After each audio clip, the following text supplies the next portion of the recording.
இல்லையா? இங்க எல்லாரையும் மட்டம் தட்டுறதுக்கு தானே தயாரா இருக்காங்க. காமெடி பண்ணியாவது நக்கல் பண்றதுக்கு தானே தயாரா இருக்காங்க. யாரையும் கை தூக்கி விடுறதுக்கு இங்க யாருக்கும் மனசார ரெடியா இல்லை. புரியுதா? என் வாய்ஸ் முதல் கொண்டு ஆரம்பத்துல எத்தனை கிண்டல் பண்ணாங்க, வாய்ஸ் என்ன இப்படி இருக்கு, எதுக்கு அழுகிற இது. இப்போ எத்தனை பேர் உங்க வாய்ஸ் நல்லா இருக்குன்னு சொல்றாங்க? வாய்ஸ்ல, குரல்ல, சத்தத்துல ஒண்ணுமே இல்லை. என்ன சொல்றோங்கிறதுல தானே இருக்கு. என்னை எதுவுமே அஃபெக்ட் பண்ணல. ஏன்னா நான் பிறந்ததுல இருந்து எல்லாம் கிண்டல் பண்ணி கேட்டுட்டேன், எனக்கு பழகிருச்சு. நீ புதுசா என் வாய்ஸ் நொட்டணுன்னா எனக்கு உடனே சோகமாயிடாது. உடனே நான் அப்செட் ஆகி உள்ள போய் கதவை சாத்திர மாட்டேன். நம்ம யாருங்கிறது நம்மளுக்கு தெரிஞ்சா போதும். இன்னொருத்தன் நீ என்னை எடை போடணும்னு அவசியம் இல்லை. புரியுதுங்களா? நான் யாருன்னு காட்டுறது என் திறமையை தான் காட்டணும், என் அழகை காட்டணும், என் பர்சனல் காட்டணும், அது தேவையே இல்லை. புரியுதுங்களா? இங்க திறமை தான் பேசும். உன்னால முடிஞ்சா நீ திறமைக்கு திறமை போட்டி போடும்.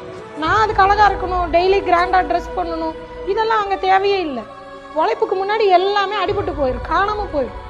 புரியுதுங்களா? மின்னுவதெல்லாம் பொண்ணு இல்லைங்கிற மாதிரி மின்னும், ஆனா அது பொண்ணு இல்லைங்கிறப்ப போயிடும்.